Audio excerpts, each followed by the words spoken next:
അസ്സലാമു അലൈക്കും വറഹ്മത്തുള്ളാഹി വബറകാതുഹു. പ്രിയപ്പെട്ട സഹോദരി സഹോദരന്മാരെ, ബലിപെരുന്നാൾ നമ്മുടെ മുന്നിലേക്ക് കടന്നു വരികയാണ്. ബലിപെരുന്നാൾ ആവാറായി. അപ്പോൾ ഇന്നത്തെ ക്ലാസ്സിലൂടെ നമ്മൾ മനസ്സിലാക്കുവാൻ പോകുന്നത് എങ്ങനെയാണ് പെരുന്നാൾ നിസ്കാരം നിർവഹിക്കേണ്ടത് എന്നതിനെക്കുറിച്ചാണ്. എങ്ങനെയാണ് പെരുന്നാൾ നിസ്കാരം നിർവഹിക്കേണ്ടത്? വുളുവൊക്കെ എടുത്തതിന് ശേഷം ആദ്യം തന്നെ നിസ്കാരത്തിൻ്റെ നീയത്താണ് വെക്കേണ്ടത്, അല്ലേ? അപ്പോൾ ആദ്യം നീയത്ത് വെക്കണം.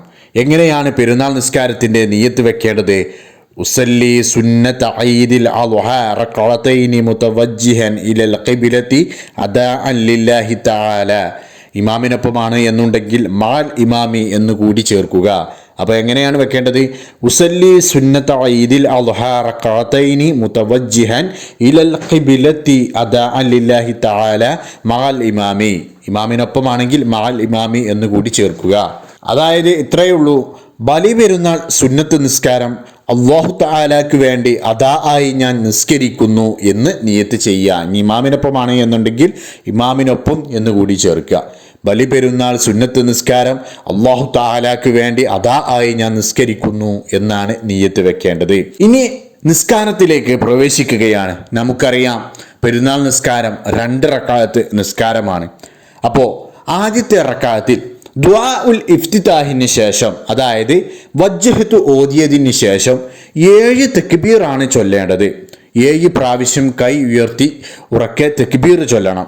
ആ 7 പ്രാവശ്യവും സുബ്ഹാനല്ലാഹി വൽഹംദുലില്ലാഹി വലാ ഇലാഹ ഇല്ലല്ലാഹു വല്ലാഹു അക്ബർ എന്ന ദിക്ർ ചൊല്ലണം. അപ്പോൾ ദുആ ഉൽ ഇഫ്തിതാഹിന് ശേഷം, അതായത് വജ്ജഹത്തു ഓതിയതിന് ശേഷം 7 പ്രാവശ്യം തക്ബീർ ചൊല്ലുക.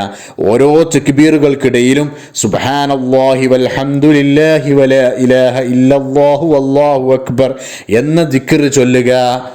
ആ 7 തക്ബീറുകൾക്കിടയിൽ സുബ്ഹാനല്ലാഹി വൽഹംദുലില്ലാഹി വലാ ഇലാഹ ഇല്ലല്ലാഹു വല്ലാഹു അക്ബർ എന്ന ദിക്ർ ചൊല്ലുക. ഓരോ തക്ബീറിലും ഈ ദിക്ർ ചൊല്ലുക.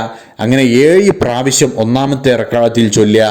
അതിനുശേഷം സൂറത്തുൽ ഫാത്തിഹ, അതുപോലെ തന്നെ മറ്റൊരു സൂറത്തും. ഒന്നാമത്തെ റക്അത്തിൽ സബ്ബിഹിസ്മ റബ്ബിക്കൽ ആയില എന്ന സൂറത്ത് പാരായണം ചെയ്യലാണ് ഏറ്റവും ഉത്തമം. ഒന്നാമത്തെ റക്അത്തിൽ ഒന്നല്ലെങ്കിൽ സൂറത്തുൽ ഖാഫ് അല്ലെങ്കിൽ സൂറത്തുൽ ആയില, അതായത് സബ്ബിഹിസ്മ റബ്ബിക്കൽ ആയില എന്ന സൂറത്ത് പാരായണം ചെയ്യാൻ പ്രത്യേകം ശ്രദ്ധിക്കുക. അതാണ് ഏറ്റവും ഉത്തമം. അപ്പോൾ 7 തക്ബീറിന് ശേഷം സൂറത്തുൽ ഫാത്തിഹ, സബ്ബിഹിസ്മ റബ്ബിക്കൽ ആല എന്ന സൂറത്ത് പാരായണം ചെയ്യുക. അതിനുശേഷം സാദാ പോലെ റുകൂഅ്, സുജൂദ് എന്നിവയൊക്കെ ചെയ്ത് രണ്ടാമത്തെ റക്അത്തിലേക്ക് തിരിച്ചു വരികയാണ്. രണ്ടാമത്തെ റക്അത്തിൽ 5 തക്ബീറാണ് ഉണ്ടാവുക. 5 പ്രാവശ്യവും കൈ ഉയർത്തി ഉറക്കെ തക്ബീർ ചൊല്ലുക.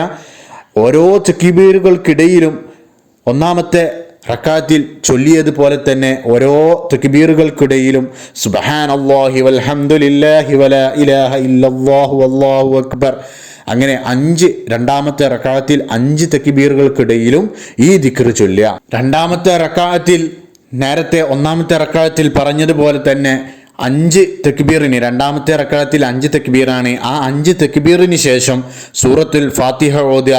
അതിനുശേഷം ഏതെങ്കിലും ഒരു ചെറിയ സൂറത്ത് പാരായണം ചെയ്യുക. നമ്മൾ ഒന്നാമത്തെ റക്അത്തിൽ സബ്ബിഹിസ്മ റബ്ബിക്കൽ ആയില എന്ന സൂറത്താണ് ഏറ്റവും ഉത്തമം എന്ന് പറഞ്ഞതുപോലെ രണ്ടാമത്തെ റക്അത്തിൽ സൂറത്തുൽ ഖമറോ അല്ലെങ്കിൽ സൂറത്തുൽ ആശിയയോ പാരായണം ചെയ്യലാണ് ഏറ്റവും ഉത്തമം.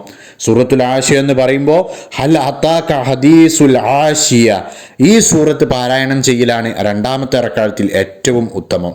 അപ്പോൾ രണ്ടാമത്തെ റക്അത്തിൽ 5 തക്ബീറിന് ശേഷം സൂറത്തുൽ ഫാത്തിഹ, അതിനുശേഷം ഹൽ അതാക ഹദീസുൽ ആശിയ എന്ന സൂറത്ത് പാരായണം ചെയ്യുക.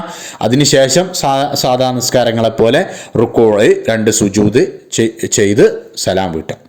അപ്പോൾ ഇത്രയുമാണ് പെരുന്നാൾ നിസ്കാരത്തിൻ്റെ രൂപം. നിസ്കാരം കഴിഞ്ഞ ശേഷം 2 ഖുതുബ നിർവഹിക്കാൻ പ്രത്യേകം ശ്രദ്ധിക്കണം. അതായത് സ്ത്രീകൾ വീട്ടിൽ നിന്ന് നിസ്കരിക്കുകയാണെങ്കിൽ പ്രത്യേകിച്ച് ഖുതുബയൊന്നും ഉണ്ടാവില്ല. പുരുഷന്മാർ പള്ളിയിൽ പോവുകയാണ് എന്നുണ്ടെങ്കിൽ ഖുതുബയൊക്കെ ഉണ്ടാവും. ഒന്നാമത്തെ ഖുതുബ 9 തക്ബീർ കൊണ്ടും രണ്ടാമത്തെ ഖുതുബ 7 തക്ബീർ കൊണ്ടുമാണ് തുടങ്ങേണ്ടത്. മറവി കൊണ്ടോ മറ്റോ നിസ്കാരത്തിലെ അധികമായി ചൊല്ലേണ്ട തക്ബീർ മുഴുവനായോ ഭാഗികമായോ നഷ്ടപ്പെട്ടാൽ അതുകൊണ്ട് നിസ്കാരം ബാത്തിലാവുകയില്ല. സുഹൂവിന്റെ സുജൂദ് ചെയ്യേണ്ടതുമില്ല എന്നതാണ് മനസ്സിലാക്കേണ്ട ഒരു കാര്യം. നമുക്കറിയാം, പെരുന്നാളിൽ പ്രത്യേകമായും നമ്മൾ അധികരിപ്പിക്കുന്ന ഒന്നാണ് തക്ബീറുകൾ എന്നുള്ളത്. തക്ബീർ 3 വിധമുണ്ട്. അതുകൂടി മനസ്സിലാക്കാൻ പ്രത്യേകം ശ്രദ്ധിക്കുക. ഒന്ന് മുഖയ്യദ്, അതായത് അറഫ ദിവസം സുബഹ് മുതൽ അയ്യാമുത്ത് തശ്രീഖിന്റെ അവസാന ദിവസത്തെ അസർ വരെ എല്ലാ ഫർള്, സുന്നത്ത്, മയ്യത്ത്, ഖളാ, അദാ നിസ്കാരങ്ങൾക്ക് ശേഷം ചൊല്ലേണ്ടതാണ് മുഖയ്യദായിട്ടുള്ള തക്ബീർ എന്ന് പറയുന്നത്. ഇനി രണ്ടാമത്തെ തക്ബീറാണ് മുർസലായിട്ടുള്ള തക്ബീർ, അതായത് പെരുന്നാൾ പിറവി ദൃശ്യമായത് മുതൽ പെരുന്നാൾ നിസ്കാരത്തിന് ഇമാം തക്ബീർ കെട്ടുന്നത് വരെ ചൊല്ലേണ്ടതാണ് മുർസലായിട്ടുള്ള തക്ബീർ എന്ന് പറയുന്നത്. ഇന്ന് മൂന്നാമതായിട്ട് പറയുന്നത് ബലിമൃഗങ്ങളെ കാണുമ്പോൾ ഒരു പ്രാവശ്യം അല്ലാഹു അക്ബർ എന്ന് പറയൽ സുന്നത്തുണ്ട്. ഇത് ദുൽഹിജ്ജ 1 മുതൽ 10 വരെയാണ് ഈ തക്ബീറിന്റെ സമയപരിധി. അപ്പോൾ ഇങ്ങനെ 3 വിധം തക്ബീറുകളുമുണ്ട്. അപ്പോൾ അതൊക്കെ പരമാവധി പ്രയോജനപ്പെടുത്താൻ എല്ലാവരും ശ്രദ്ധിക്കുക. അല്ലാഹു സുബ്ഹാനഹു വ തആല നമ്മുടെ എല്ലാവരുടെയും സൽക്കർമ്മങ്ങൾ സ്വീകരിക്കട്ടെ. ദുൽഹിജ്ജ 9 എല്ലാവരും നിർബന്ധമായിട്ടും നോമ്പെടുക്കാൻ ശ്രദ്ധിക്കണമെന്ന് പ്രത്യേകം ഓർമ്മിപ്പിക്കുകയാണ്. അറഫ ദിവസമാണ് അന്ന്. അപ്പോൾ അല്ലാഹു സുബ്ഹാനഹു വ തആല നമ്മുടെ എല്ലാവരുടെയും എല്ലാവിധ സൽക്കർമ്മങ്ങളും സ്വീകരിക്കട്ടെ. പലരും ദുൽഹിജ്ജ 1 മുതൽ തന്നെ നോമ്പെടുക്കുന്നുണ്ടാവും. അല്ലാഹു സുബ്ഹാനഹു വ തആല നമ്മുടെ എല്ലാവരുടെയും സൽക്കർമ്മങ്ങൾ സ്വീകരിക്കട്ടെ. നമ്മൾ അറിഞ്ഞും അറിയാതെയും ചെയ്ത ചെറുതും വലുതുമായ എല്ലാ തെറ്റുകുറ്റങ്ങളും പടച്ചറബ് പൊരുത്തപ്പെട്ട് തരട്ടെ. നാളെ മുത്തു നബിയോടൊപ്പം നമുക്ക് എല്ലാവർക്കും സ്വർഗം നൽകി അനുഗ്രഹിക്കട്ടെ. ആമീൻ ആമീൻ ആമീൻ യാ റബ്ബൽ ആലമീൻ. ദുആ വസിയത്തോടെ അസ്സലാമു അലൈക്കും വറഹ്മത്തുള്ളാഹി വബറകാതുഹു.